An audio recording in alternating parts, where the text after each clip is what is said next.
¿Qué relación tuvo? También es importante, avanzando poco a poco los papas del siglo XX, ¿qué relación tuvo con Santa Teresita? Iba a decir, y lo digo, Pío XII, pero en fin, habría que hablar más bien del cardenal Eugenio Pacelli, después también de Pío XII. Pero es también muy interesante algunas de sus intervenciones y su cariño a Teresita. Hija de un cristiano admirable, es el radiomensaje. Ya saben que estaba siempre con el micrófono en la boca Pío XII. Pío XII creo que en realidad es el primer papa moderno, el primero que proyecta ya en una sociedad nueva, donde ya los medios de comunicación empezaban a ser potentes y la interrelación de las naciones, ya había...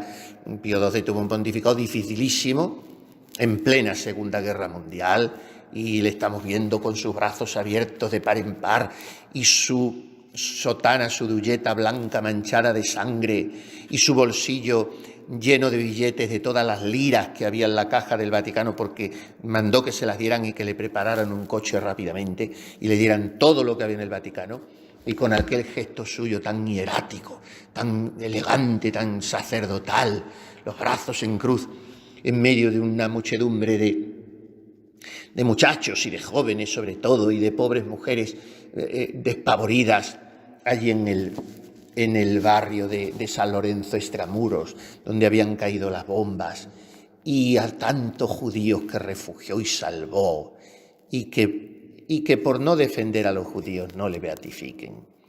Y que hayamos visto todas las beatificaciones de los papas del siglo XX y Pío XII, no me explico. Bueno, pues un santazo también, y le tenemos todos en nuestra retina aquel señorío imponente y aquel sentido de la sacralidad y aquella elevación con nadie como con él, del sumo pontificado a una altura casi celestial, Pío XII bendiciendo. Pues al mismo tiempo recibían el Vaticano hoy a las comadronas de Italia, mañana a los futbolistas de Checoslovaquia, pasado mañana a los fontaneros del Trastevere, al otro a los curas de tal diócesis, incesantemente. Y se ha hecho la imagen de ese papa distante, bueno, que tenía una conciencia sacratísima de su misión, pero era cercanísimo y se aficionó tremendamente a los radiomensajes. Y el pontificado de Pío XII, además de tener encíclicas soberanas, de los mejores documentos sobre la Iglesia, es la Mystici Corporis Christi, el principal monumento litúrgico del magisterio, la Mediator Dei. El Mentis a la Nouvelle Theologie, al modernismo, es la Humani Generis, de manera que tiene encíclicas formidables. Pero luego, más sobre temas concretos y de andar por casa, no tan por casa, pero en fin, más concretos, son los radiomensajes. Y cada año docenas y docenas de radiomensajes. Es muy conocida la fotografía, como digo, de Pío XII con ese micrófono que tenía como unos círculos concéntricos tan grandes, y él así muy serio, dando su radiomensaje en un italiano purísimo que tenía. Era romano di Roma, como se dice entre los italianos, del centro de Roma. Bueno, pues el radiomensaje del 11 de julio de 1954 fue para hacerse presente a distancia, como hacía siempre, con motivo de la consagración de la Basílica de Lisieux. Y en ese radiomensaje el Papa Pío XII expresaba el núcleo del camino de la infancia espiritual de Teresita. Y dice: hija de un cristiano admirable, Teresa aprendió sobre las rodillas de su padre los tesoros de indulgencia y de compasión que se esconden en el corazón del Señor. Dios es un Padre cuyos brazos están constantemente abiertos para sus hijos. ¿Por qué no responder a ese gesto? ¿Por qué no gritarle sin descanso nuestra inmensa angustia?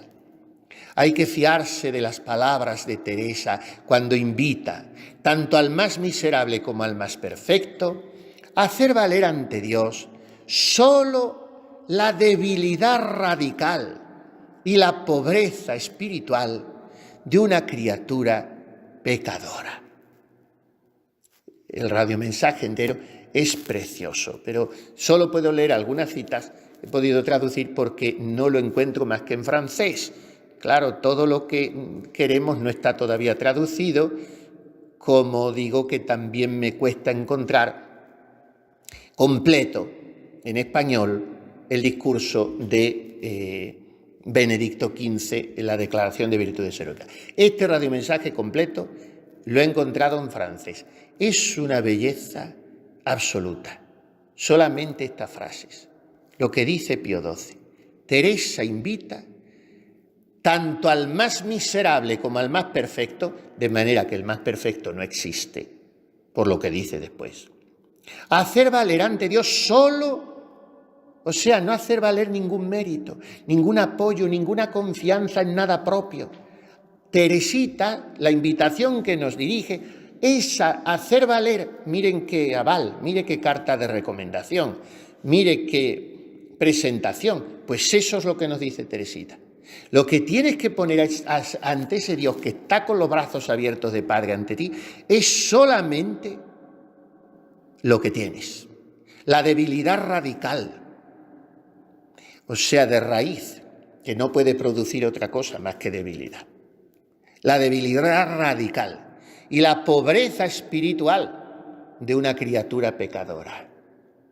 O sea, la primera bienaventuranza. Bienaventurados los pobres en el espíritu, o sea, los niños, porque de ellos es el reino de los cielos. Toda su vida tuvo relaciones epistolares con el Carmelo de Lisieux, primero como cardenal Pacelli, después como Pío XII, que lo fue durante 19 largos y fecundos años. Empezó esa correspondencia en 1929, 10 años antes de ser papa, cuando era nuncio apostólico en Berlín. Nos cuenta Sor Pascualina, que son preciosas las memorias de Sor Pascualina, cuando salió a enfrentarse a los nazis a la puerta de la Nunciatura. Impresionante, la vida de estos papas es impresionante. Y entonces, en ese año 29, envió a Lisieux una carta de agradecimiento muy entrañable y cálida por haber recibido la primera edición alemana de la historia de un alma. Y Pío XI, del que era Pacelli secretario de Estado y su alter ego, porque Pacelli venía ya funcionando como vicepapa con Pío XI, como Pío XI no salían del Vaticano, como digo, quiso mucho ir a Lisieux, pero no pudo, porque entonces salir del Vaticano era demasiado todavía, y aún lo fue para Pío XII, que tampoco salió, hasta Pablo VI, bueno, Juan XXIII empezó a salir por Roma y por Italia, pero ya al extranjero Pablo VI fue el primero. Entonces, Pío XI, como lo tenía como mano larga, como vicepapa, le encargó que fuera nada menos que legado pontificio, que tenía todos los honores del mismo Papa, porque las legaciones pontificias eran lo más de lo más. También lo fue, por ejemplo, en el Congreso Eucarístico espectacular de Argentina, Pío XII, Pacelli, pero también fue legado pontificio para presidir las funciones especiales que en honor de Teresita se hicieron en Lisieux. Y antes, cuando había ido, como digo, a Buenos Aires en el año 34, al Congreso Eucarístico Internacional, quiso llevar Pacelli consigo para que intercediera por el buen éxito de aquel Congreso Eucarístico en Buenos Aires, una reliquia insigne de primer orden de Santa Teresita. Y después, como digo, durante todo su pontificado se mantuvo en contacto por carta con Madre Inés, que ya era priora vitalicia, y con Celina,